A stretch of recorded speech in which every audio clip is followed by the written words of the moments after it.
Ici, la voix de l'Amérique.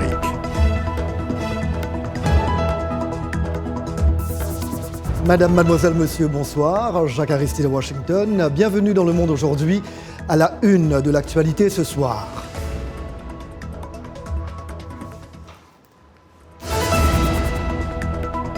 Une nouvelle attaque contre des catholiques au Burkina Faso. 4 fidèles ont été abattus lors d'une procession religieuse. Le président Donald Trump rassure les agriculteurs américains affectés par le conflit commercial entre Washington et Pékin. Au Yémen, les femmes et les enfants sont les premières victimes de la guerre. Nous verrons comment le Comité international de secours américain tente de leur venir en aide.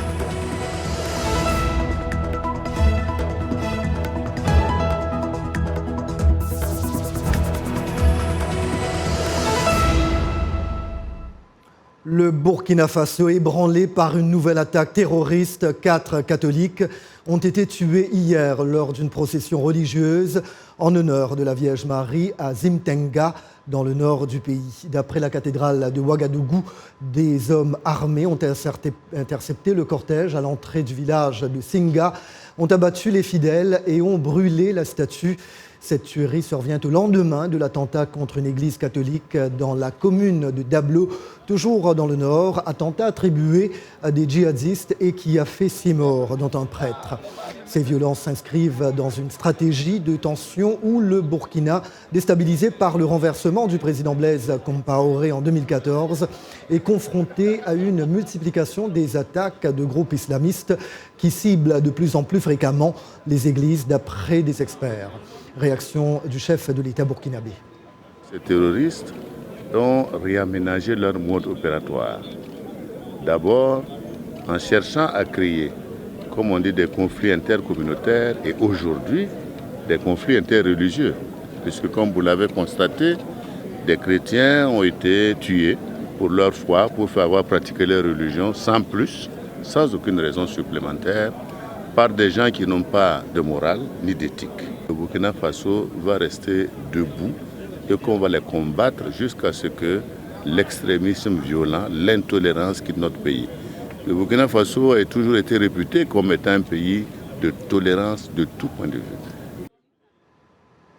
Une église catholique également attaquée au Niger voisin. Un prêtre a été blessé hier soir par balle dans le village de Dolbel, dans la région de Tillabéri, proche du Burkina et du Mali, en proie à des attentats djihadistes récurrents.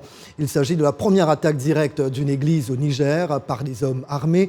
Nous apprenons également qu'un soldat nigérien a été tué hier dans l'attaque contre la prison de Koutoukale, établissement le mieux gardé du pays où sont détenus des djihadistes. Au Soudan, poursuite des pourparlers entre les généraux et les représentants de la contestation au lendemain de heurts meurtriers attribués par le Conseil militaire à des éléments cherchant à faire dérailler le processus politique. Pour sa part, l'ambassade américaine à Khartoum fait porter la responsabilité de ces violences aux militaires au pouvoir. Hier, 5 civils et 1 soldat ont été tués par des hommes armés non identifiés qui ont tiré sur les manifestants rassemblés devant le QG de l'armée. C'est la première fois depuis la destitution du président Omar el-Béchir, le 11 avril dernier, qu'ont lieu des affrontements mortels sur le sit-in. Les États-Unis continuent d'appeler l'armée soudanaise à trouver un accord avec les manifestants sur un transfert du pouvoir aux civils. Pas de répit non plus pour les manifestants en Algérie. De nombreux étudiants sont encore une fois descendus dans les rues d'Alger ce mardi pour réclamer le départ du pouvoir de ce qu'ils qualifient de voleurs et de traîtres liés au régime du président déchu Abdelaziz Bouteflika. Ils ont également manifesté sans incident dans d'autres villes universitaires d'Algérie. À Alger, l'essentiel du cortège s'est dispersé dans le calme en début d'après-midi. Le président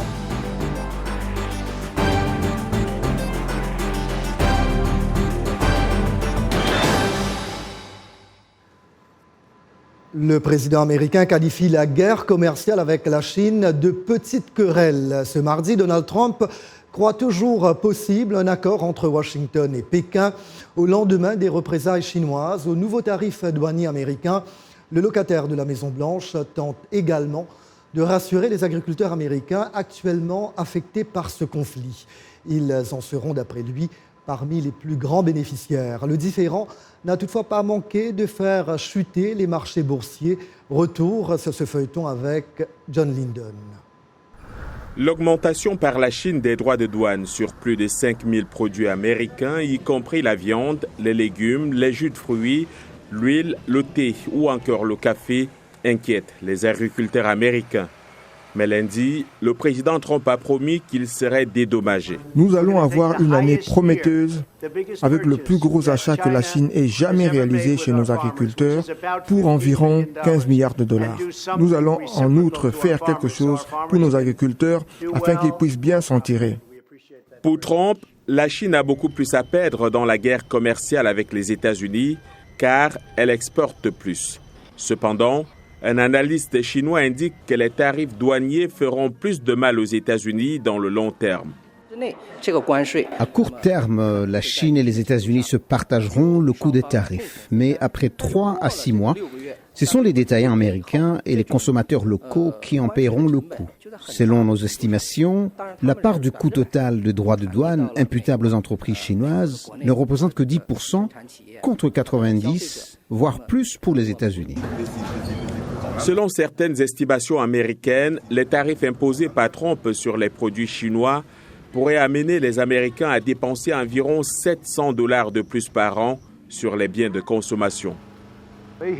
Son analyse en termes de tarifs et d'échanges n'a aucun sens économique, car un déficit commercial avec la Chine ou un déficit commercial de 400 milliards de dollars avec la Chine ne signifie pas que les consommateurs n'en bénéficient pas. De l'avis de Trump, le coût des tarifs douaniers peut être évité en produisant les biens localement ou en les achetant à des pays non tarifaires. Dans le même temps, a-t-il ajouté, les États-Unis pourraient imposer des droits de douane de 25% sur d'autres produits chinois supplémentaires, évalués à près de 325 milliards de dollars.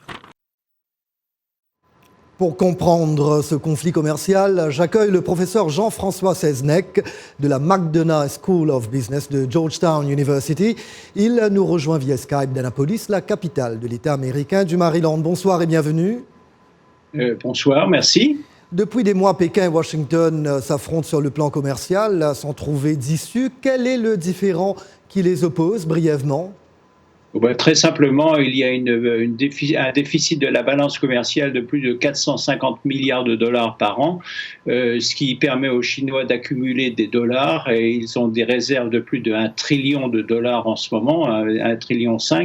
Et bien sûr, c'est de l'argent, le déficit commercial, c'est de l'argent qui sort des États-Unis et qui achète des produits qui sont faits avec d'autres personnes que des Américains. Quelles vont être les conséquences pour les deux pays si le conflit continue ?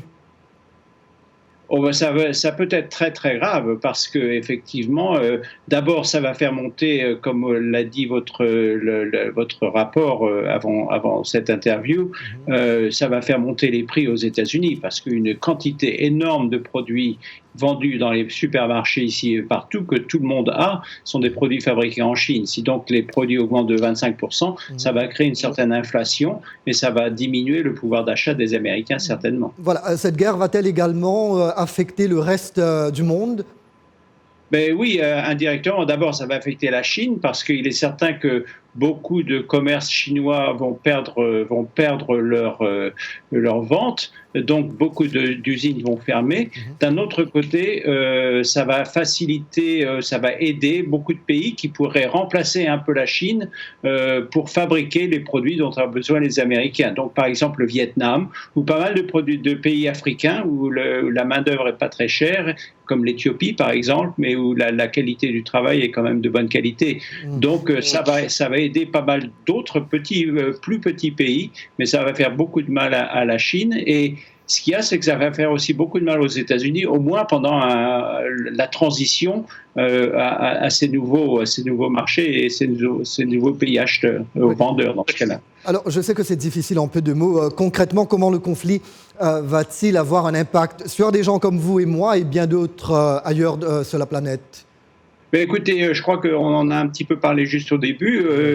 Ça va faire monter les prix. Hein. C'est certain que ça pourrait démarrer l'inflation. En plus, la Chine pourrait qui a énormément de réserves en dollars, pourrait décider de se débarrasser de ces dollars, ce qui ferait tomber le dollar et monter les taux d'intérêt drastiquement aux États-Unis, ce qui est très très dangereux pour tout le monde en fait. C'est dangereux pour les Chinois, mais c'est aussi mais très dangereux pour les États-Unis en général. Et dans le monde entier, s'il y a une crise économique qui se démarre aux États-Unis, ça va faire effectivement souffrir tout le monde parce que les États-Unis achètent dans le monde entier. Et on va attendre pour voir s'il y a un accord qui va être conclu. Jean-François Seznec, vous êtes de Georgetown University, également de Johns Hopkins University. Je vous remercie. Je vous en prie, merci beaucoup. Et au chapitre des rapports tendus entre Washington et Téhéran, le président Trump dément ce mardi tout projet d'envoyer 120 000 soldats au Moyen-Orient pour contrer l'Iran si ce pays attaquait des forces américaines. Une hypothèse évoquée par le quotidien New York Times. Hier, Donald Trump a de nouveau mis l'Iran en garde contre tout passage à l'acte contre les intérêts américains. Parallèlement, le Pentagone a dépêché dans la région un porte-avions, un navire de guerre, des bombardiers B-52 et une batterie de missiles Patriot. Quant au secrétaire d'État américain Mike Pompeo, actuellement en tournée en Russie, il affirme que les États-Unis ne veulent pas d'une guerre avec l'Iran, tout en se montrant favorable au maintien de pression sur Téhéran. Au Yémen, les rebelles Houthis ont remis à des gardes-côtes le contrôle de 3 ports de Hodeïda, conformément à un accord inter-yéménite. C'est l'ONU qui le confirme. Pour les forces loyalistes, il s'agit toutefois d'une manipulation de la part des Houthis. Ces ports sont au cœur d'un bras de fer depuis 2018 avec la coalition militaire pro-gouvernementale dirigée par Riyad et Abu Dhabi. Ce mercredi, le Conseil de sécurité se penche sur la situation après des actes de sabotage contre 4 navires, dont 2 tankers saoudiens dimanche dernier au large des Émirats arabes unis. Et hier, des drones ont attaqué des installations pétrolières en Arabie saoudite. Les Houthis parlent d'une réponse au crime de Riyad au Yémen. Cette guerre qui a lieu depuis plus de 4 ans maintenant a fait des dizaines de milliers de morts, dont de nombreux civils. Et ce sont les femmes et les jeunes filles yéménites qui sont en première ligne face aux horreurs du conflit. Une ONG américaine tente de les aider. Un reportage de Neha Wadekar, récit de Raissa Gironda. Abdoulouazi, mère de 5 filles, a fui les combats dans son village natal de Ras Amran. Et comme de nombreux hommes yéménites ont perdu leur source de revenus, et certains même leur vie, les femmes et les jeunes filles se retrouvent sur un territoire inconnu en tant que principal soutien de la famille. Abdoulouazi et ses filles apprennent donc de nouvelles compétences. Nous sommes en train d'apprendre pour sortir de la pauvreté et aider nos familles. Regardez-moi, mon mari est malade, alors mes filles et moi, nous prenons la relève. Elles assistent au cours du centre Al-Boureka, créé par l'International Rescue Committee pour autonomiser les femmes yéménites. Dans cette région, elles sont très traditionnelles. Les femmes ne sortent pas parce qu'elles ne veulent pas se mêler aux hommes. Si elles vont dans d'autres endroits pour apprendre, comme Sheikh, Aden ou Karater, elles doivent prendre les transports en commun. Mais elles ont leur mari à la maison qui leur interdit de quitter les lieux. Le centre, c'est aussi l'occasion de se libérer des normes culturelles conservatrices du Yémen, d'entrer enfin sur le marché du travail et de recevoir des conseils sur les problèmes et les abus liés au genre. Nous avons constaté qu'à cause des pressions auxquelles certains hommes sont confrontés, ils commencent à se livrer à la violence domestique. Les hommes dissipent toute leur colère sur leurs femmes. Le centre est déjà en train de changer la dynamique entre les sexes dans la communauté. Abdoulouazi dit que son mari la soutient dans son projet d'ouvrir un jour son propre atelier de couture et de le gérer avec ses filles. Vous regardez Le Monde aujourd'hui sur VOA Afrique.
Vous regardez Le Monde aujourd'hui sur VOA Afrique. Un coup d'œil maintenant sur la seconde partie de votre journal. Au Soudan, pays affecté par la crise politique, les activités économiques sont en berne, mais les commerçants croient que la destitution d'Omar el-Béchir finira par être bon pour les affaires. Gros plan également sur le travail indépendant aux États-Unis, la gig economy, l'économie des petits boulots a le vent en poupe grâce notamment aux plateformes comme Uber et Lyft. Et en football, les Sud-Africaines ne perdent pas espoir pour la Coupe du Monde féminine après leur défaite en match amical contre les Américaines.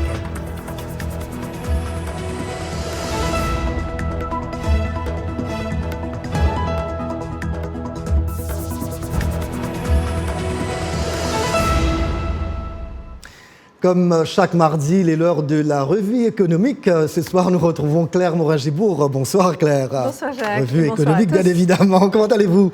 Parfaitement bien. Au Soudan, je le disais tout à l'heure, on tente de sortir de la crise, mais quid de l'économie?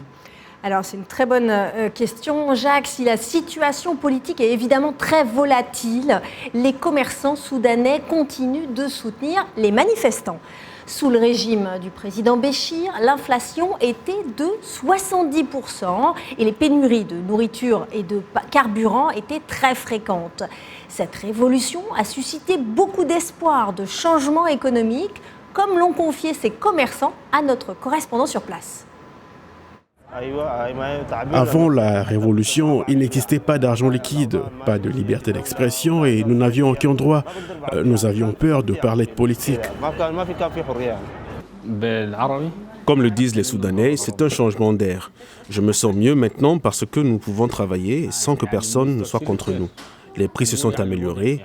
J'espère que cette situation va continuer après la révolution. Alors, depuis l'éviction de Béchir, la valeur de la livre soudanaise a presque doublé sur le marché noir par rapport au dollar américain.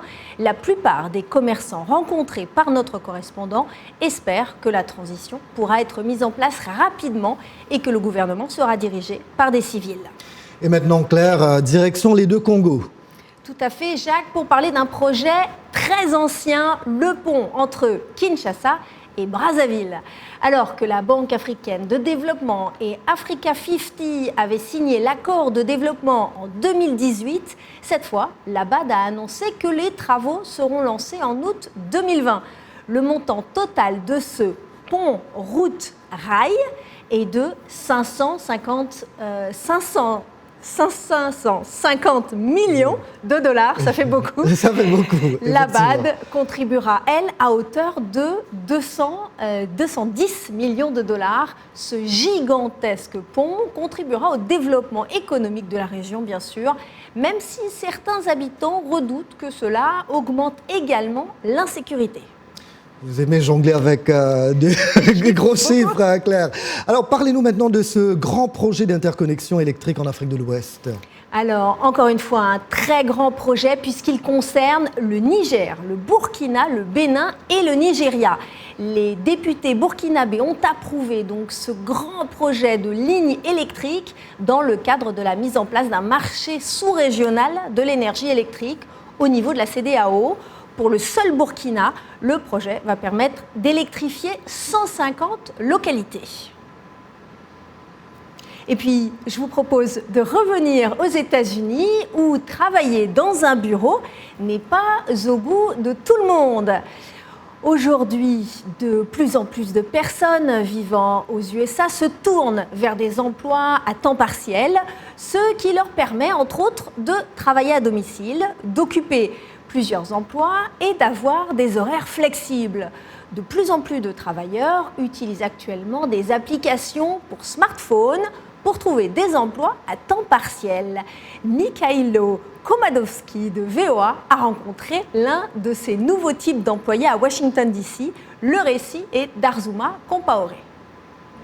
Natif de Washington DC, William Neher a quitté son emploi il y a plusieurs années. Maintenant, il utilise des applications sur smartphone pour trouver des petits boulots, ce qui lui donne un travail plus flexible et temporaire. Actuellement, je ne gagne de l'argent qu'avec des applications sur mon téléphone. Mon téléphone est devenu, pour l'essentiel, le couteau suisse de mon revenu mensuel. Je suis activement abonné à plus d'une douzaine d'applications différentes. Neher fait partie d'un nombre croissant des personnes qui contribuent à ce que les experts considèrent comme une économie de petits boulots en pleine croissance. Aujourd'hui, il a déjà gagné environ $100 pour son boulot de promenade de chien. Maintenant, il va entamer le prochain petit boulot, chargé des scooters.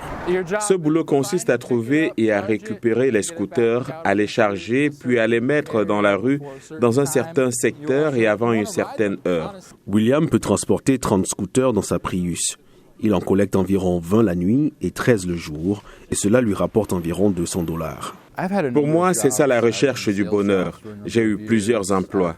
Je suis resté dans le secteur de la vente pendant plusieurs années. Aujourd'hui, j'ai 12 emplois dans 3 États différents sur le plan technique, mais je pourrais aller dans n'importe quelle grande ville à tout moment, pointer et être payé. 3 ans après avoir quitté son travail de bureau traditionnel, Neher ne regrette rien et envisage de continuer à gagner sa vie de cette manière. Voilà Jacques, c'est tout pour aujourd'hui. Merci bien Claire Morin-Gébourg, à mardi prochain. Au revoir. Et maintenant, un résumé de l'actualité sportive avec Bagassi Koura. Bonsoir Bagassi. Oui, bonsoir Jacques, bonsoir à tous.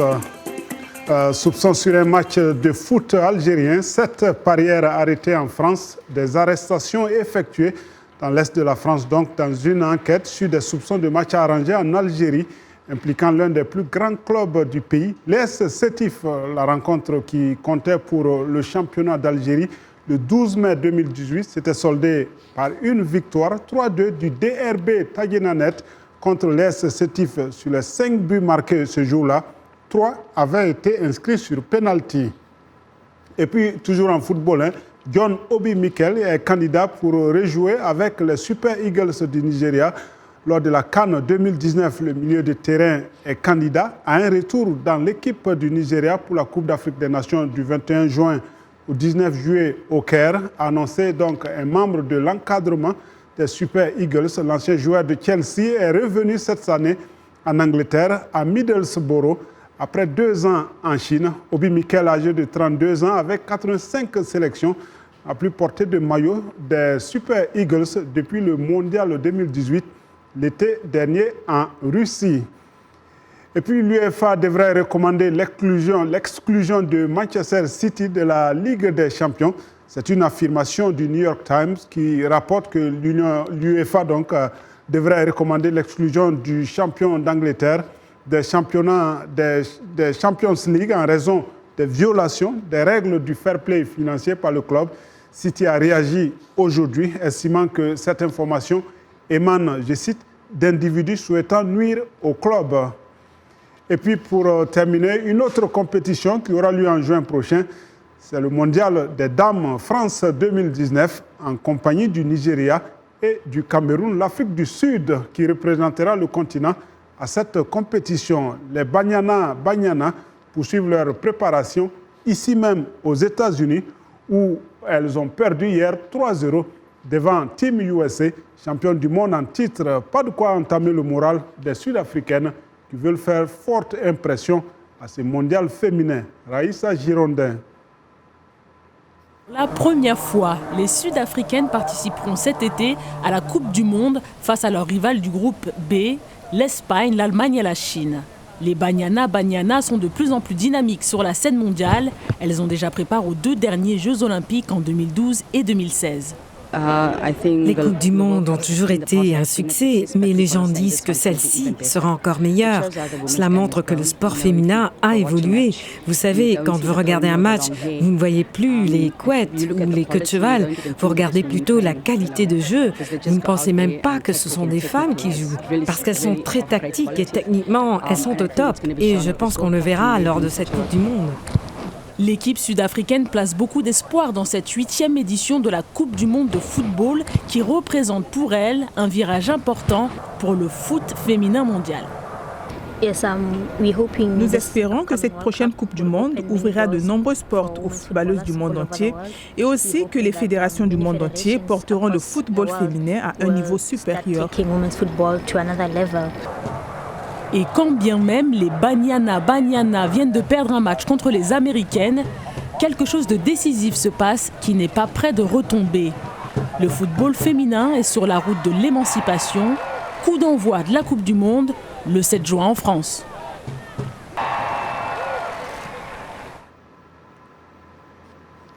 Et voilà, merci bien Bagassi Koura. À demain. Le nom de l'équipe, les Banyana. Absolument. Et n'allez nulle part ailleurs, Bagassi, parce que la nouvelle qui va suivre va vous intéresser. Parce que, utilisateurs de WhatsApp, mettez à jour votre application. WhatsApp, cette application de messagerie cryptée, a admis aujourd'hui avoir été infecté par un logiciel espion donnant accès à tout le contenu des smartphones visés. Un déboire de plus pour sa maison mère Facebook. Une faille de sécurité dévoilée par le Financial Times et résorbée dans la dernière mise à jour de WhatsApp a permis à des pirates informatiques d'insérer un logiciel malveillant sur des téléphones simplement en appelant les usagers de l'application utilisée par 1,5 milliard de personnes dans le monde. WhatsApp a donc appelé les usagers à télécharger la dernière version de l'application et à mettre régulièrement à jour celle du système d'exploitation de leur téléphone pour éliminer la faille qui a pu permettre l'accès aux contacts, messages, photos. Les pirates ont également pu activer micro et caméra pour écouter ou visualiser l'environnement des propriétaires de ces appareils, Apple ou Android, Google, sans qu'ils s'en rendent compte. Le logiciel espion semble lié au logiciel Pegasus, mis au point par une société israélienne bien connue des services de renseignement de différents pays. NSO Group, a expliqué Joseph Hall, expert au sein de l'ONG Center for Democracy and Technology, spécialisé dans les questions de droit sur Internet. NSO Group a une réputation sulfureuse et est accusé d'aider des gouvernements du Moyen-Orient au Mexique à épier des militants et des journalistes. Pegasus donne à ses clients l'accès à diverses fonctionnalités des appareils piratés. Voilà donc. Il faut mettre à jour WhatsApp. Voilà, point final à ce journal.